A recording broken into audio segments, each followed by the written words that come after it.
తండ్రి కొడుకులు.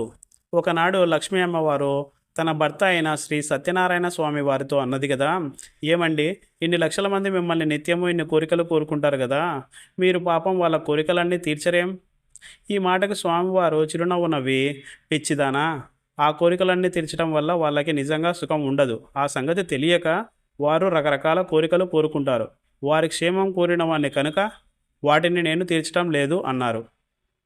అమ్మవారికి ఈ సమాధానం తృప్తి కలిగించలేదు. అయినా మీరు ఒకరి కోరిక తీర్చి చూడండి, ఏం జరుగుతుందో చూద్దాం అన్నది అమ్మవారు. ఒక ఊళ్ళో సూరయ్య అనే పెద్ద మనిషి ఉన్నాడు. ఆయనకు పిల్లలు లేక భార్యతో సహా నన్ను పిల్లల కోసం ప్రార్థించాడు. జరగబోయేది తెలిసి కూడా నేను ఆ సూరయ్యకు ఒక కొడుకునిచ్చాను. వాడికి సత్యనారాయణ అని పేరు పెట్టుకున్నారు. వాడు పుట్టిన కొద్ది కాలానికే తల్లిపోయింది. సూరయ్యకు కొడుకును పెంచడం చేత కాలేదు. వాడు ఒట్టి గడుగ్గాయగా తయారైనాడు. తండ్రికి కొడుకుకు మధ్య పెద్ద అగాధం ఏర్పడ్డది. కొడుకు తన కడుపున చెడబుట్టాడనుకుంటాడు తండ్రి. తండ్రి తనకు గర్భశత్రువు అనుకుంటాడు కొడుకు. వాళ్ళిద్దరికీ సుఖం లేదు అన్నారు స్వామివారు. పాపం, వాళ్లకు మరో వరం ఏదైనా ఇచ్చి వాళ్ళను ఒక ఒడ్డుకు చేర్చండి అన్నది అమ్మవారు. అమ్మవారి మాట తీసివేయలేక స్వామివారు సరేనని ఒప్పుకున్నారు. ఆ రోజు సత్యనారాయణ బడెగ్గొట్టి మధ్యాహ్నం వేళకే ఇంటికి వచ్చాడు. అప్పుడే వచ్చావేమిట్రా అన్నాడు తండ్రి. నాకు కడుపులో నొప్పిగా ఉంది అన్నాడు కొడుకు. వంటలక్క గారెలు ఆపడాలు చేసింది, అవి తినే గీత లేదు నీకు, పోయి గదిలో పడుకో అని సూరయ్య సత్యాన్ని గదిలోకి నెట్టి బయట గొల్లెం పెట్టాడు. గది లోపల సత్యము, గది అవతల సూరయ్య కూడా ఆలోచనలో పడ్డారు. చిన్నతనం ఎంత సుఖమైనది! బడికి వెళ్ళటము, పాఠాలు చదువుకోవటము, హాయిగా ఇంత తిని తిరగటము ఎంత ఆనందంగా ఉంటుంది. ఇల్లు, వాకిలి, డబ్బు, దస్కము అంటూ విచారం లేదు, అజీర్తి బాధ లేదు. నా కొడుకు ఒట్టి రాలుగా అయినాడు కానీ నేనే వాడి ఈడువాడినైతేనా ఎంత చక్కగా బడికి పోదును అనుకున్నాడు సూరయ్య. గదిలో సత్యం కూడా తన ధోరణిలో తాను ఈ విధంగా అనుకోసాగాడు. వెధవబడి, వెధవ చదువు, వెధవ పాఠాలు, ప్రతి దానికి పెద్దవాళ్ళ నిర్బంధమే. వాళ్ళని కోపడే వాళ్ళు లేరు. వాళ్ళు కావాల్సినన్ని గారెలు ఆపడాలు తినవచ్చు, బల్లోకి పోనక్కర్లేదు, ఎక్కడికి పడితే అక్కడికి పోవచ్చు. నేనే మా నాన్నలే పెద్ద ఆడినైతేనా అని అనుకున్నాడు. పాపం, వాళ్ళిద్దరి కోరిక తీర్చండి అన్నది అమ్మవారు. స్వామివారు అమ్మవారి కోరిక చెల్లించారు. గది బయట ఉన్న సూరయ్యకు సత్యం రూపం వచ్చేసింది. గదిలో ఉన్న సత్యానికి తండ్రి స్వరూపం వచ్చేసింది. కానీ ఈ మార్పు జరిగినట్టు ఇద్దరికీ తెలియదు. తండ్రి అయిన సూరయ్య వీధిలోకి వెళ్ళాడు. ఇళ్ళన్నీ చాలా ఎత్తుగా అయిపోయినట్టు తోచింది. తల ఎత్తితే గాని 2 అంతస్తులు కూడా కనిపించలేదు. కానీ దీన్ని గురించి సూరయ్య అట్లే వితర్కించలేదు. వీధిలో తన పాత స్నేహితుడు గోపాలం కనిపించాడు సూరయ్యకు. ఏమ్రా గోపాలం అని పలకరించాడు సూరయ్య. గోపాలం చాలా విచిత్రంగా ప్రవర్తించాడు. మామూలుగా సమాధానం చెప్పడానికి బదులుగా కల్లెర చేసి, ఓరిపిడుగా, అంత పొగరెక్కిందిగా, ఉండు మీ నాన్నతో చెప్పి తాట ఒలిపిస్తా అంటూ కర్ర ఎత్తి భయంకరంగా మీదికి వచ్చాడు గోపాలం. సూరయ్యకు భయం వేసి పరిగెత్తాడు. అంత వేగంగా పరిగెత్తినందుకు తనకే ఆశ్చర్యం వేసింది. చిన్నతనంలో ఎప్పుడు పరిగెత్తాడో ఏమో కానీ ఇటీవల సూరయ్య గబగబా నడిచిన పాపన కూడా పోలేదు. ఎందుచేతనంటే శరీరం అంతో ఇంతో లావెక్కింది, ఉదకం కూడా తన్నుకొచ్చింది. తనకన్నా సన్నగా ఉండే గోపాలం తనతో పరిగెత్తలేకపోవడం చూసి ఆశ్చర్యపడ్డాడు సూరయ్య. ఆయన పరిగెత్తడం మానేసి ఆగి, ఎందుకు నేను ఇట్లా పరిగెత్తున్నాను, గోపాలం నన్ను కొట్టడం ఏమిటి, నేను పారిపోవడం ఏమిటి అనుకుంటూ ఆయన విరగబడి నవ్వసాగాడు. ఇంతలో ఎవరో భుజం మీద గట్టిగా చరిచి, ఒరేయ్, ఎందుకైనా నువ్వు బడెగొట్టింది అని అడిగాడు. సూరయ్య ఉలిక్కిపడి చూస్తే 7-8 ఏళ్ల కుర్రకుంక తన మొహంలోకి చూసి కొంటెగా నవ్వుతున్నాడు. వాడి మొహం చూడగానే సూరయ్యకు మండిపోయింది. మీద చెయ్యి తీస్తావా, మక్కెలు విరగదన్నమంటావా, ఎవడ్రా నువ్వు అన్నాడు సూరయ్య. నీకెంత పొగరెక్కిందిరా, ఇవాళ బడిగేసినందుకు రేపు మాస్టర్ నిన్నేం చేస్తాడో చూడు అంటూ ఆ కుర్రవాడు మూతు ముడుచుకుని వెళ్ళిపోయినాడు. ముక్కు పచ్చలారని కుర్రవేదవ తనతో అట్లా మాట్లాడినందుకు సూరయ్యకు ఆశ్చర్యంతో నోట మాట రాలా. సూరయ్య నడివీధిలో నిలబడి ఆశ్చర్యపడటానికి వేలలేదు. ఇంటికి కావాల్సిన సరుకులు వెచ్చాలంగడిలో కొని పంపాలి. షావుకారు సుబ్బయ్య దుకాణానికి వెళ్ళి, సూరయ్య, ఏం సుబ్బయ్య, ఒక 1/2 బస్తా బియ్యము, 10 షేర్ల కందిపప్పు, 2 ఎత్తుల చింతపండు కావాలి అన్నాడు. దానికేం భాగ్యంలే కానీ డబ్బులేయి అని అన్నాడు సుబ్బయ్య. సూరయ్యకు చాలా కోపం వచ్చింది. తనతో సుబ్బయ్య అట్లా మాట్లాడతాడా? అంత కోపంలో కూడా సూరయ్య జేబు తడుముకుంటే డబ్బుల సంచి లేదు. జేబులో విరిగిన సీమ సున్నం ముక్క, ట్రైను దారము, ముక్కులేని చిన్న పెన్సిలు, ఒక నెమలి ఈక, గుడ్డల కాసు మీద చించుకున్న బొమ్మలు దొరికాయి. ఈసారి సూరయ్య ఆశ్చర్యానికి మేరలేదు.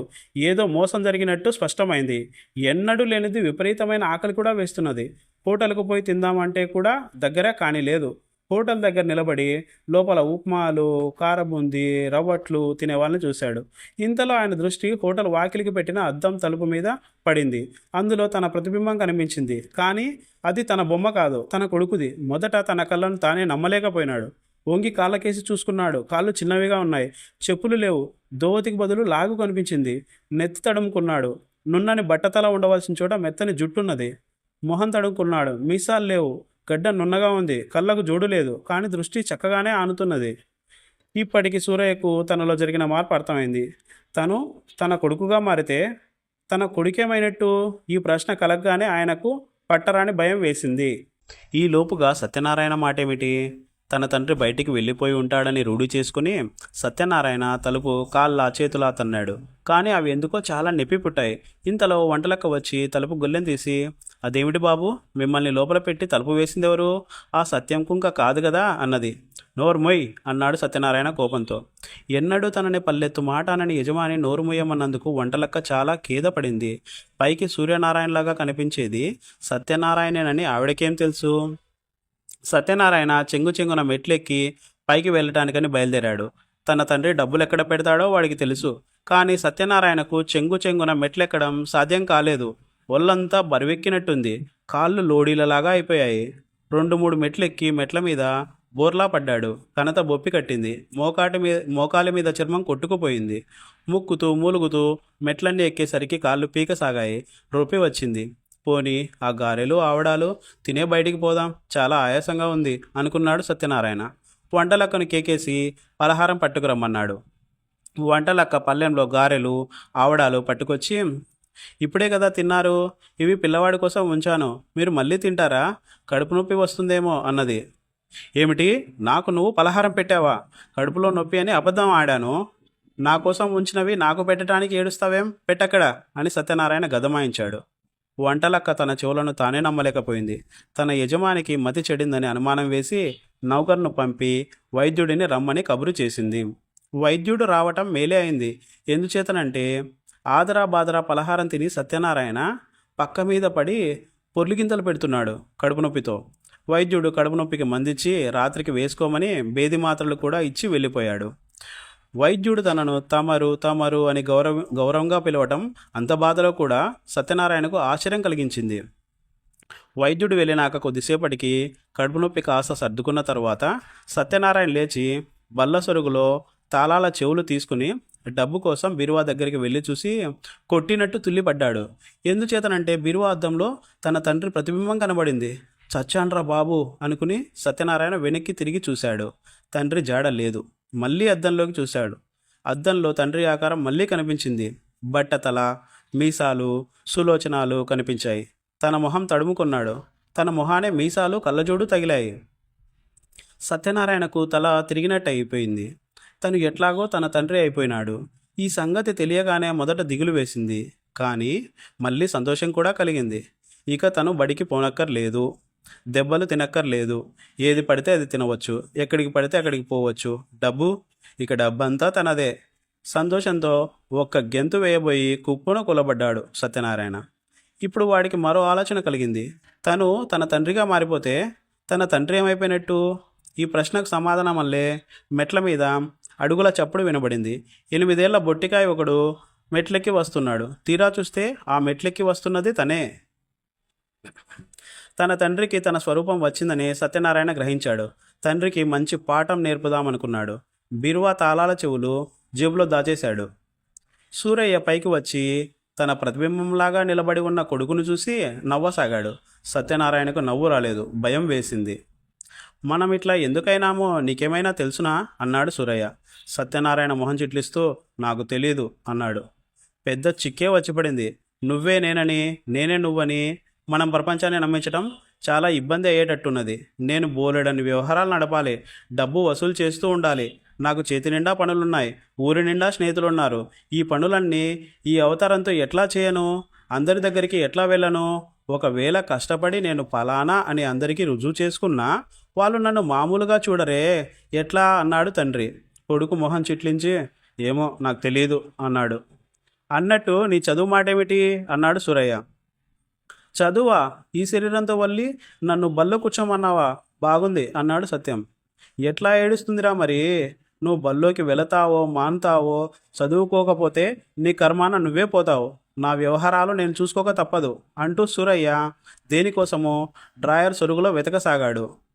తన తండ్రి బీరువా తాళాల కోసం వెతుకుతున్నాడని సత్యం ఎరుగును, కానీ చూస్తూ ఊరుకున్నాడు. బీరువా తాళాలు చూడలేదు కదా అన్నాడు తండ్రి తల పైకెత్తి కొడుకుని చూసి. నేను తీసి దాచానులే అన్నాడు సత్యం. నువ్వు తీసి దాచటం ఏమిటి, నీ మొహం ఇట్లాతే అన్నాడు సూరయ్య. నువ్వు నాతో మర్యాదగా మాట్లాడటం మంచిది. ఇదివరకల్లా నన్ను ఏమీ తెలియని వాజి కింద కట్టేశావు. ఇక ముందు నాతో మర్యాదగా మాట్లాడకపోతే నేను ఊరుకోను, పట్టుకు తన్నేస్తాను. తన్నటం ఇక నా వంతు. నా మర్యాద మాట ఎట్లా ఉన్నా ఇంతవాడిని నన్ను పట్టుకొని నువ్వు నీ మొహం నీ మొర అంటుంటే ఇంట్లో వంట లెక్క దగ్గర నుంచి నా చెవులకు పిడతలు కట్టేస్తారు. నేనది సహించను. నా చేతనైనట్టు ఇంటి వ్యవహారాలు నేనే చూస్తాను. నాకెన్నడూ ఒక్క ఎర్రవి కానీ ఇచ్చి ఎరగవు. అదేమిటో ఇక ముందు నీకే తెలిసి వస్తుంది. రేపటి నుంచి నా బదులు నువ్వే బడికి పోయి చదువుకో. బడిపంతులు ఎటువంటి వాడో అది కూడా నీకు తెలిసి వస్తుంది అన్నాడు సత్యం. ఈ మాటకు సూరయ్య మండిపడ్డాడు. 50 ఏళ్ళొచ్చి నన్ను ఇప్పుడు పోయి 2 క్లాస్ చదువుకోమంటావుట్రా అన్నాడాయన. చదువురాని నాకన్నా అంత చదువు చదివిన నీకు మరీ సులభంగా అన్నాడు సత్యం. నేను బడికి పోను అన్నాడు సూరయ్య ఖచ్చితంగా. పోకపోతే మాస్టర్ వచ్చి పెడరెక్కలు విరిచికట్టి లాక్కుపోతాడు అన్నాడు సత్యం. అంత పని చేయిస్తావుట్రా అన్నాడు తండ్రి. నువ్వు నన్ను చేయించిన పని కాదా అన్నాడు కొడుకు. కాస్త ఆలోచించి సూరయ్య, పంతులు బాగా కొడతాడా అని అడిగాడు. చచ్చేటట్టు కొడతాడు. పాఠం చదివినా కొడతాడు, చదవకపోయినా కొడతాడు. దండం దశగుణం భవేత్ అని ఆయన సిద్ధాంతం. మన మంచి కోసం కొడతాడు. తన చేతి తీట తీర్చుకోవడానికి కొడతాడు. ఏమీ తోచకపోయినప్పుడు కూడా కొడతాడు అన్నాడు సత్యం. నన్ను పంతులు కొడితే అన్నాడు సూరయ్య దిగులుగా. నన్ను కొట్టినప్పుడు అన్నాడు సత్యం రోషంగా. దెబ్బలు కొట్టడం దగ్గర వెనకాడవద్దని ఆయనతో నువ్వు చెప్పలా అన్నాడు. రూపాలు మారటం అలుసు తీసుకుని తన కొడుకు తన మీద ఇట్లా పగ తీర్చుకోవడానికి ప్రయత్నించడం చూస్తే సూరయ్యకు మండిపోయింది, కానీ ఏం చేయటానికి పాలుపోలేదు. నీ వేషాలు నేను సాగనిస్తాననుకున్నావా? నేనెవరో నువ్వెవరో ఇప్పుడే అందరికీ చెప్పేస్తాను. సులభంగా తప్పించుకుందాం అనుకున్నావా అన్నాడు సూరయ్య రోషంతో. సత్యం బిగ్గరగా నవ్వాడు. అతని ధైర్యం హెచ్చసాగింది. పిలు, ఇంట్లో వాళ్ళందరినీ పిలు. ఏం చెప్తావో చెప్పు. నువ్వు చెప్పిన నిజమంతా తోసేసి నేను చెప్పే అబద్ధాన్ని నమ్ముతారు. ఆ సంగతి నువ్వే చూద్దువు గాని అంటూ సత్యం వంటలక్కని కేకేసి పిలిచాడు. వంటలక్క వచ్చింది. చూడు సీతారామమ్మ, నేను సూరయ్యని. ఇదిగో వీడు సత్యం. మా ఇద్దరి శరీరాలు మారాయి అన్నాడు సూరయ్య వంటలక్కతో. వంటలక్క ముక్కు మీద వేలేసుకుని ఆరిపిడిగా నీకేం పోయే కాలం అంటూ సత్యం కేసి చూసింది. సత్యం వంటలక్కను చూసి నవ్వి, సత్యం ఆకలేసి పైత్యాన పడ్డాడు. తీసుకుపోయి తిన్నన్ని గారెలు ఆవడాలు పెట్టు అన్నాడు. కుర్రకుంక అట్లా పెళ్ళుతుంటే మక్కెలు విరగదన్నక గారెలు ఆవడాలు పెట్టమన్నారా? మీ అలుసే వాణ్ణింతవరకు తెచ్చింది అంటూ వంటలక్క సూరయ్యను రెక్క పట్టుకొని తీసుకుపోయింది. వంట ఇంట్లో సూరయ్య వంటలక్కకు నిజం తెలియజేయాలని విశ్వ ప్రయత్నం చేశాడు, కానీ లాభం లేకపోయింది. ఆ తర్వాత ఇంట్లో పనిచేసేవాడితో కూడా మాట్లాడాడు. ఒరే వీరాయ్, నేను మీ యజమానిరా సూరయ్యను అన్నాడు సూరయ్య. వీరాయ్ కళ్ళు నలిపి, అందుకు సందేహం ఏమిటి దొరా అన్నాడు. నిజంగారా అన్నాడు సూరయ్య. వీరాయ్ మరింత విశాలంగా నవ్వి వెళ్ళిపోయినాడు. సూరయ్యకు మతి పోయినట్టయింది. ఎవ్వరూ తన మాట నమ్మకపోగా తను అన్నమాటలు తన కొడుకుతో చెప్పేశారు. ఆ రాత్రి సత్యం సూరయ్యతో, నువ్వు తొందరపడి అందరితోటి జరిగింది చెప్పేయకు. వెర్రెత్తిందని అందరూ నిన్ను వెర్రాసుపత్రికి పంపమంటారు. మాట్లాడకుండా ఊరుకో, జరిగేదేమిటో జరగని అని సలహా చెప్పాడు. వంటలక్కకి పిల్లవాడి మీద జాలి వేసింది. ఇప్పుడు ఆ పిల్లవాడు తన యజమాని అయిన సూరయ్యనని ఆవిడకు తెలీదు. పాపం పసివాడు కడుపు నొప్పి వంకపెట్టి బడి ఎగ్గొడితే తండ్రి వాడికి పలహారం లేకుండా చేయాలా? వాడికి ఏదైనా ఒక్క మొక్క పెడదామన్నా పెద్ద ఆయన పెళ్లి కూతురల్లే పైకి వెళ్ళి కూర్చున్నాడు, బయటికి పోడు అనుకున్నది. ఇంతలో వంటలక్కకు ఇంట్లో బియ్యము ఇతర సామాన్లు కావాలనేది జ్ఞాపకం వచ్చింది. అందుచేత ఆవిడ పైకి వెళ్ళి తన యజమానితో, పొద్దుననగా బియ్యం తేవాలని చెప్పాను, ఇంకా తీసుకురాలేదు. బియ్యంతో పాటు మిగిలిన వస్తువులన్నీ తెచ్చిపడేయండి, ఇవాళో రేపో కావలసినవే అన్నది. ఈ మాట వినగానే సూరయ్య రూపంలో ఉన్న సత్యము హిహిహి అని నవ్వాడు. తరువాత నవ్వు ఆపుకొని, ఓ ఫస్ట్గా తెస్తాను అన్నాడు. ఎంతో గంభీరంగా ఉండే సూరయ్య ఇట్లా నవ్వటము, పసిపిల్లాడల్లే మాట్లాడటము వంటలక్కకు వింతగా తోచింది. కానీ దాని గురించి ఆవిడ ఆలోచించలేదు. సత్యం కుర్చీలో నుంచి లేచి తన జేబులో ఉన్న తాళపు చెవులతో బీరువా తెరిచి అందులో ఉన్న నోట్లన్నీ చాలాసేపు ఎంచుకుని చాలా నోట్లు జోబులో పెట్టుకుని బయటికి బయలుదేరాడు. తన యజమాని గడప దాటగానే వంటలక్క సత్యం సత్యం అని పిలిచింది. కానీ ఎక్కడా సత్యం అలికిడి లేదు. తండ్రి ఇంట్లో లేని సమయాల్లో సత్యం ఎక్కడున్నా చుట్టుపక్కన ఇళ్ళకు కూడా సందడిగా ఉండేది. అటువంటిది ఇల్లంతా నిశ్శబ్దంగా ఉంది. సత్యం సత్యం అంటూ వంటలక్క ఇల్లంతా వెతికింది. చివరకు సత్యం వాళ్ళ నాన్నగారి ఆఫీసు గదిలో బల్ల ముందర పెద్ద కుర్చీలో కూర్చొని ఏదో ఆలోచిస్తున్నాడు. ఎంత పిలిచినా పలకవేం అన్నది వంటలక్క. సూరయ్య ఉలికిపడి తలెత్తి చూసి మొహం చిట్లించి నన్నిట్లా తగులుకున్నావేం, పోయి నీ పని చూసుకో అన్నాడు. నేను చెబుతున్నా, ఇది నీ మంచికి రాలేదు. రాను రాను నీకు ఈడు మించిన మాటలు వేషాలు వస్తున్నాయి అంటూ వంటలక్క లోపలికి వెళ్ళి ఒక పల్లెల్లో గారెలు ఆవడాలు తెచ్చి బల్ల మీద పెట్టింది. వాటిని చూడగానే సూరయ్యకు మొదట భయం వేసింది. కానీ కడుపులో దహించుకుపోతున్నట్టు అనిపించి ఆవురావురమని వాటిని ఫలహారం చేసేశాడు. సూరయ్య నీరసమంతా పోయింది. కడుపులో నొప్పి రాకపోగా ఒంట్లో ఎంతో ఉత్సాహం వచ్చింది. తనలో కలిగిన మార్పుడు గురించి ఈ క్షణం వరకు సూరయ్యకు విచారమే కలుగుతూ వచ్చింది. కానీ ఇప్పుడు ఇందువల్ల కొన్ని మేళ్ళు కూడా కనిపించసాగాయి. ఎన్నాళ్ళ నుంచో బాధిస్తున్న అజీర్తి బాధ విరగడైపోయింది. కొంతకాలం పాటు హాయిగా ఇష్టం వచ్చిందల్లా తినవచ్చు. శరీరం తేలికైంది కనుక చక్కగా ఎగరవచ్చు, గంతులు వేయవచ్చు. కొంతకాలం పాటు వ్యవహార చిక్కులు కూడా వదిలించుకొని తిరగవచ్చు. ఈ విషయాలన్నీ చూసుకుని సూరయ్య కొంతవరకు సంతోషించాడు. సత్యానికి కూడా తన స్వరూపం మారడం గురించి విచారం తగ్గసాగింది. వాడు దర్జాగా నోట్ల కట్టలు జేబులో పెట్టుకుని నేరుగా వెచ్చాలంగడికి వెళ్ళాడు. షావుకారు సుబ్బయ్యతో ఏ విధమైన బేరమూ ఆడలేదు.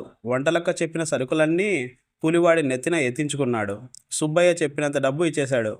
వస్తూ దారిలో కొన్ని గాజు గోళీలు, ఒక దసరా కోతి బొమ్మ కొనుక్కున్నాడు. దారిలో అనేక మంది పెద్దవాళ్ళు కనిపించి నమస్కారం పంతులు గారు అంటూ వచ్చారు. తనకే నమస్కారం పెడుతున్నారని సత్యం మొదట గ్రహించలేదు. కానీ ఆ విషయం తెలుసుకున్నాక చాలా సంతోషించాడు. వాళ్ళందరినీ మోసపుచ్చగలిగినందుకు సత్యానికి నవ్వు కూడా వచ్చింది. సత్యాన్ని పలకరించిన వాళ్ళలో కొందరు వాడికి తెలిసిన వాళ్ళే, కానీ కొందరు బొత్తిగా కొత్త వాళ్ళు. వాళ్ళు తనను నిలబెట్టి మాట్లాడేస్తారేమోనని సత్యం చాలా భయపడ్డాడు. కానీ అదృష్టవశాత్తు ఆ పూటకు అటువంటిదేమీ జరగకుండానే వెళ్ళిపోయింది. సత్యం ఇంటికి తిరిగి వచ్చేసరికి చీకటి పడింది. దీపాలు పెట్టారు. వాళ్ళ ఇంటి ముందు చీకటిలో నిలబడి ఒక కుర్రవాడు గట్టిగా ఈల వేస్తున్నాడు. సత్యం ఒళ్ళు ఒక్కసారి పొంగిపోయింది. ఆ ఈల వేసేవాడు రంగడు. తను కూడా జవాబుగా ఈల వేయటానికి ప్రయత్నించాడు. కానీ ఎంత ప్రయత్నించినా ఈల రాలేదు. సత్యానికి భలే కోపం వచ్చింది. కానీ చేసేది లేక ఓరే రంగడు అని కేక పెట్టాడు. రంగడు తన దిక్కుగానే చూశాడు కానీ తనకేసి చూడలేదు. వాడికి ఆ మస్క చీకట్లో లావుపాటి శరీరము, బట్టతల, నెరిసిన మీసాలు, కళ్ళజోడు కనిపించింది. అట్లా చూస్తావేమ్రా రంగడు, నేనే అన్నాడు సత్యం దగ్గరికి వస్తూ. ఆ వచ్చే పెద్ద మనిషి సత్యం తండ్రి అని తెలియగానే రంగడి పై ప్రాణాలు పైనే పోయాయి. తనతో స్నేహం చేయవద్దని సత్యాన్ని ఎన్నోసార్లు ఈయనే కొట్టి ఉన్నాడు కూడాను. ఈ కారణం చేతనే ఎప్పుడన్నా సత్యాన్ని పిలవవలసి వస్తే రంగడు ఇంట్లోకి రాక బయట నుంచి ఒక రకంగా ఈల వేస్తాడు. ఆ ఈల విని సత్యం రంగని గుర్తించి బయటికి వస్తూ ఉంటాడు.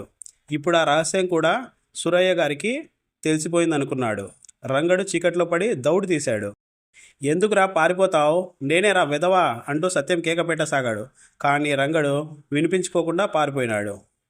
ఏం పంతులు గారు, అబ్బాయి కోసమా కేక వేస్తున్నారు అని ఎవరో పలకరించారు. సత్యం ఇక వీధిలో ఆగక గబగబా ఇంట్లో జొరబడ్డాడు. ఆ రాత్రి సత్యం తన తండ్రి పక్కలో పడుకున్నాడు. ఈ జీవితం చాలా బాగుంది. కావలసినంత డబ్బు, అందరూ గౌరవించే వాళ్ళే. ఎరగని వాళ్ళు పలకరించినప్పుడు మాత్రం చిక్కు. దీన్ని తన పాత స్నేహితులు తను చూసి భయపడిపోతున్నారు. అయినా ఈ జీవితమే బాగుంది. పిల్లవాడుగా ఉండటం కన్నా పాపం లేదు. ఈ ప్రపంచం పెద్దవాళ్ళదనుకున్నాడు సత్యం. ఆ రాత్రి సత్యానికి సరిగా నిద్ర పట్టలేదు. మామూలుగా 9 కొట్టగానే నిద్రపోయేవాడు. ఇవాళ రాత్రల్లా పక్క మీద అటు ఇటు దొర్లుతూనే ఉన్నాడు. సూరయ్య మటుకు మనసు ఎంత కలతగా ఉన్నా 9 కొట్టగానే పడుకొని వెంటనే నిద్రపోయినాడు. సత్యానికి తెల్లవారకు ముందే మెలకు వచ్చింది.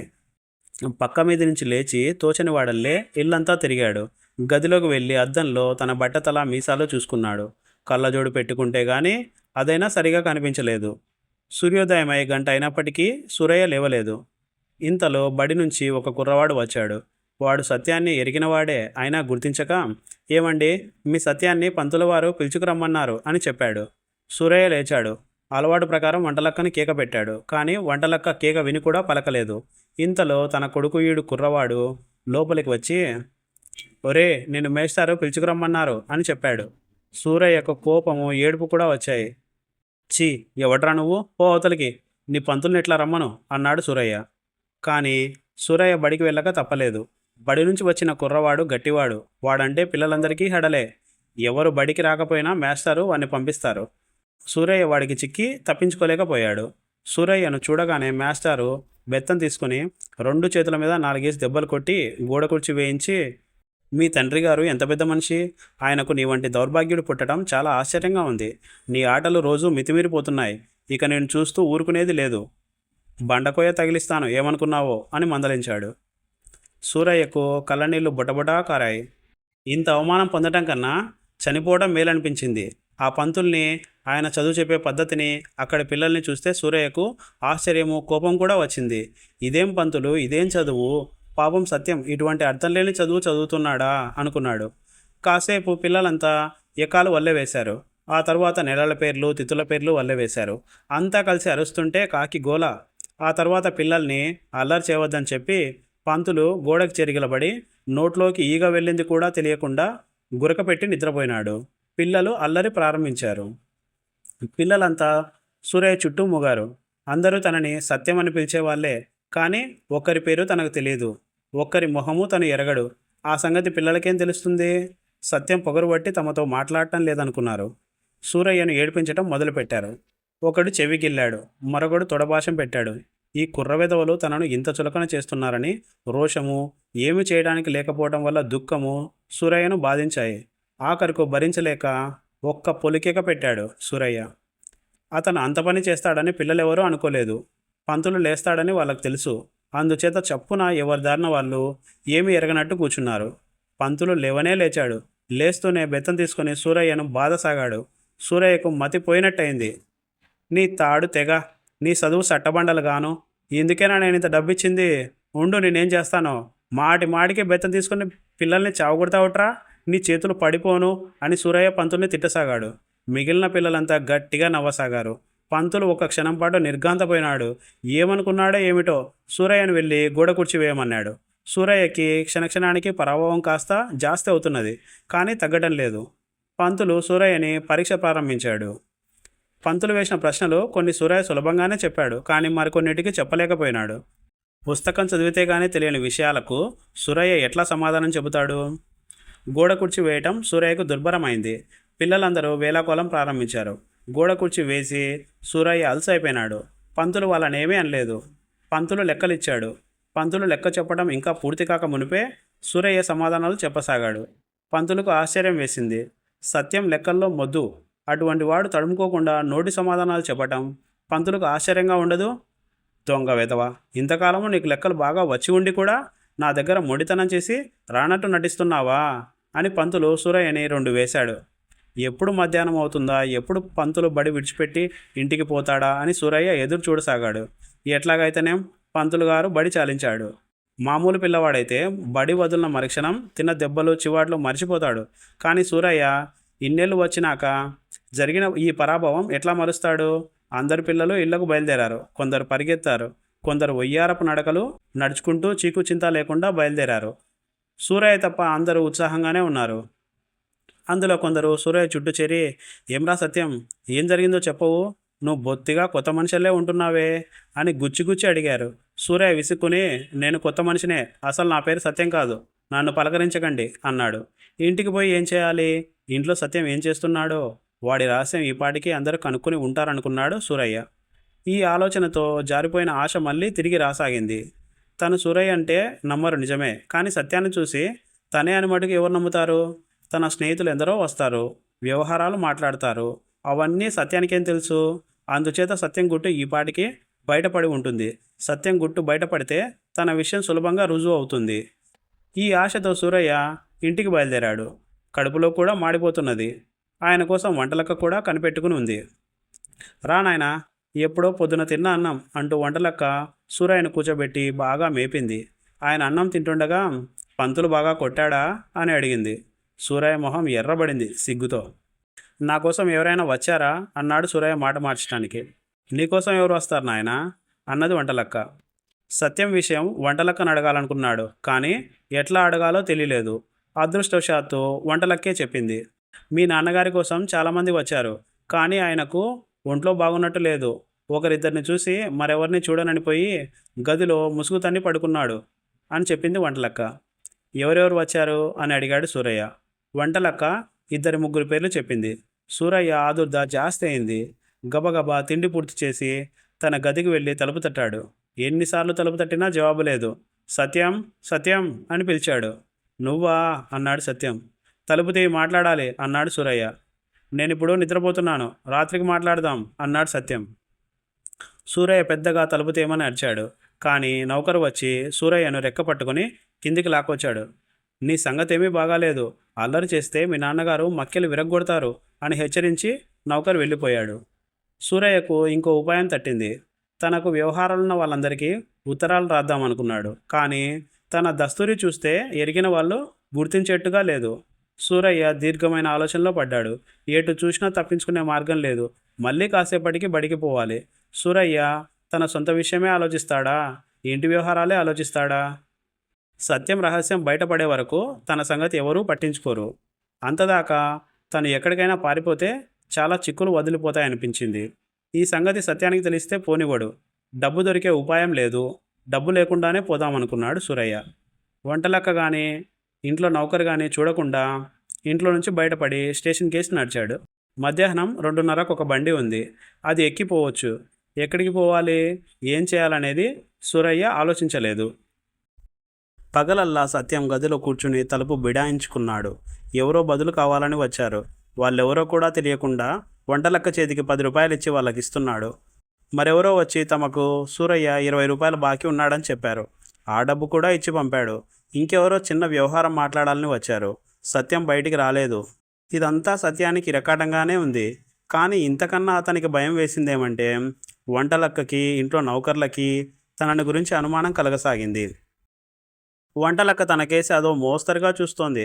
తాను సూరయ్య కాదని ఎవరూ అనుకోరనే ధైర్యంతో ఉంటూ వచ్చాడు సత్యం. కానీ ఆ ధైర్యం ఇప్పుడు దిగజారసాగింది. తన మాటలలోనూ చేతలలోనూ తన లక్షణాలుండక ఏమవుతుంది? అనుమానం కలగనే కూడదు, కానీ కలిగితే అది క్షణంలోనే నమ్మకంగా మారుతుంది. ఈ మార్పు అచ్చంగా తనలోనే అయితే అంత ఇబ్బంది లేకపోను. తన తండ్రి కాస్త కూడా తన మాదిరిగా ప్రవర్తించడం లేదు. మొదట లేదు, కానీ ఇప్పుడిప్పుడు తండ్రిని చూడగానే ఆయన మొహం చప్పున పోల్చుకోవడానికి వీలవుతున్నది. 8-9 ఏళ్ల లేత మొహంలో ఎక్కడో 50 ఏళ్ల వాడి ఛాయలున్నాయి. అద్దంలో చూసుకుంటే తన మొహంలో కూడా కుర్ర లక్షణాలు కనిపిస్తున్నాయి. ఈ లక్షణాలు పైవాళ్ళు మటుకు చూడరా? వంటలక్క చూసే ఉండాలి. పొద్దుగూకింది, చీకటి పడింది, కానీ సత్యం బయటికి రావడానికి సాహసించలేదు. తన తండ్రి కోసం రాత్రి 9ంటికి కూడా ఎవరో ఒకరు వస్తూ ఉంటారు. 8 గంటల వేళకు వంటలక్క పైకి వచ్చి, బాబు, అబ్బాయి జాడలేదు అని చెప్పింది. బల్లో నుంచి తిరిగి రాలేదా అన్నాడు. సాయంకాలం బడికి పోనే లేదు, ఎక్కడికైనా ఆడుకోబోయినాడు అనుకున్నా అన్నది వంటలక్క.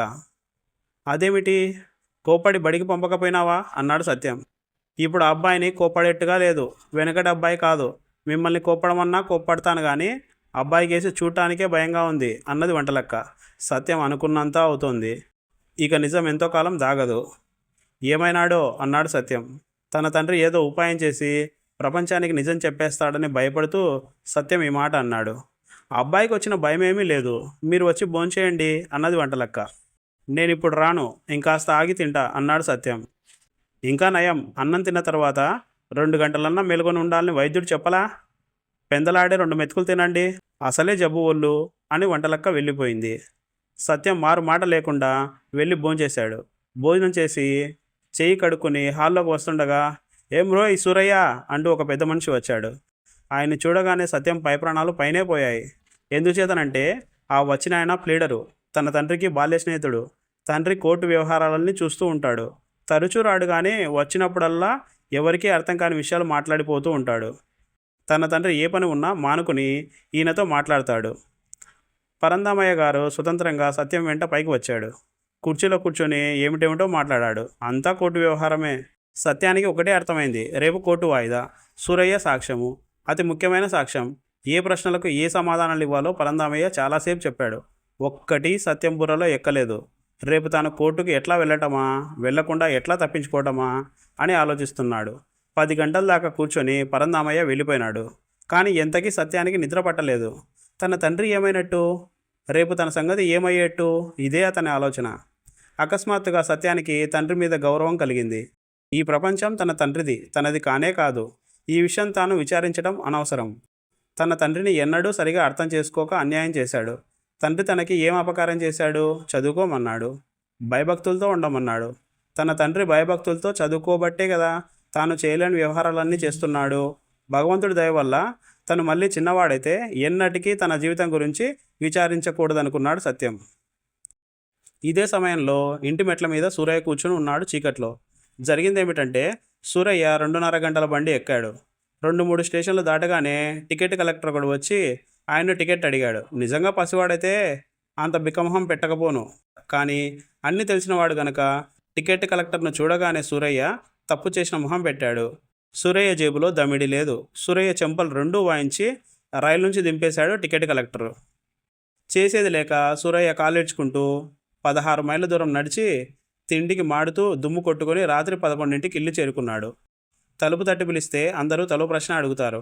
అందుచేత మెట్ల మీద కూర్చుని ముందు జరగాల్సిన దాని గురించి ఆలోచించసాగాడు. ఇక తను కుర్రాడుగా ఒక్కరోజు కూడా గడపలేడు. ఈ ప్రపంచం కుర్రవాళ్ళది కాదు. తను ఒకప్పుడు కుర్రవాడై ఉండి కూడా వాళ్ళ కష్టసుఖాలు మర్చాడు. తన కొడుకు మొండితనమే చూశాడు కానీ వాడు ఎన్ని ఇబ్బందులు పడుతున్నాడో ఆలోచించలేదు. వాడిని ఆపేక్షగా పలకరించి ఎంతకాలం అయింది? కన్నతండ్రి ఎవడైనా ఇట్లా చేస్తాడా? భగవంతుడి దయ వల్ల మళ్ళీ తాను ఎప్పట్లాగా అయితే కొడుకుని ఎంతో ఆపేక్షగా చూస్తాననుకున్నాడు. వాడికి ఒక్క రవ్వైనా కష్టం కలగనివ్వకూడదు అనుకున్నాడు. ఇదంతా చూస్తున్న లక్ష్మీ అమ్మవారు సత్యనారాయణ స్వామివారితో, పాపం వాళ్ళిద్దరి కోరికలు చెల్లించండి అన్నది. సరేనన్నారు స్వామివారు. మెట్ల మీద కూర్చున్న సత్యం ముసలివాడైపోయాడు. గదిలో మంచం మీద పడుకున్న సూరయ్య కుర్రవాడైపోయాడు. ఇక వాళ్ళిద్దరూ సుఖంగా ఉంటారు అన్నది అమ్మవారు. ఏం జరుగుతుందో ఇప్పుడే చూద్దు గాని అన్నారు స్వామివారు. సూరయ్య మెట్ల మీద లేచి నిలబడ్డాడు. చాలా ఎత్తు లేచినట్టు ఆయనకు అనుమానం తట్టింది. కానీ తన స్వరూపం మారినట్టు ఇంకా ఆయనకు తెలియదు. తలుపు గట్టిగా తడితే ఇంటిల్లిపాది లేస్తారు, అనేక ప్రశ్నలు వేస్తారు. ఒకరికైతే ఏదో ఒకటి చెప్పవచ్చు. అందుకని సూరయ్య మెల్లిగా తలుపు తట్టాడు. వంటలక్క వచ్చి తలుపు తీసింది. సూరయ్యను చూసి ఆశ్చర్యపోతూ, మీరు బయటికి ఎప్పుడు వెళ్ళారు బాబు? గదిలో పడుకుంటారే, తలుపెవరు వేశారు అని అడిగింది. కానీ సూరయ్యకు వంటలక్క ప్రశ్నలేమీ వినిపించటం లేదు. ఇంతకాలానికి గాను వంటలక్క తనని ఎప్పటి మాదిరిగా బాబు అని పలకరించింది. మొహం తడుముకున్నాడు. మీసాలు కళ్ళజోడు తగిలాయి. నెత్తి బట్టతల. సంతోషం పట్టలేక సూరయ్య కళ్ళ వెంట కన్నీరు ప్రవాహంగా కారింది. ఏదో అనబోయినాడు కానీ మాట రాలేదు. వంటలక్క గొంతు విని సత్యం మెట్లు దిగి వచ్చాడు. తన తండ్రిని చూసి నిర్ఘాంతపోయినాడు. తన చేతులకేసి చూసుకున్నాడు. సత్యాన్ని చూడగానే సూరయ్యకు బగ్గున మండిపోయింది. ఈ విధవే కదా తనకిన్ని కష్టాలు కలిగించాడు అనుకున్నాడు. తనను బడికి పంపించాడు, పంతుల చేత కొట్టించాడు, గోడ కుర్చీ వేయించాడు, తన శరీరం దొంగిలించాడు, తన పడక గది కాజేసి తన తాళపు చెవులు, డబ్బు అన్నీ లాక్కున్నాడు. వెధవా, నీ ఆట ఇప్పటి కట్టిందా అని సూరయ్య రంకె పెట్టాడు. సత్యానికి కూడా తండ్రిని చూస్తే మండిపోయింది. తన తండ్రి తనకు ఆ ముసలి శరీరం అంటగట్టాడు. ఇంత తినటానికి లేదు, పరిగెత్తడానికి లేదు, చెట్లెక్కడానికి లేదు. ముసలితనంలో తన శరీరం లాక్కుని కుర్రాడల్లే తిరిగాడు. ఇప్పుడు తన మీద కోపడుతున్నాడు. నా ఆటే కాదు, నీ ఆట కట్టింది అన్నాడు సత్యం పట్టలేని ఆగ్రహంతో. చూసావా, వాళ్ళ లోపాలను వాళ్ళే సవరించుకోవాలి, మనం ఏమీ చేయలేం. మనం ఇచ్చిన 2 వరాలు మరిచి వీళ్ళు మళ్ళీ ఎప్పట్లాగే ఉన్నారు అన్నాడు స్వామివారు. ఇంతటితో తండ్రి కొడుకులు కథ సమాప్తం.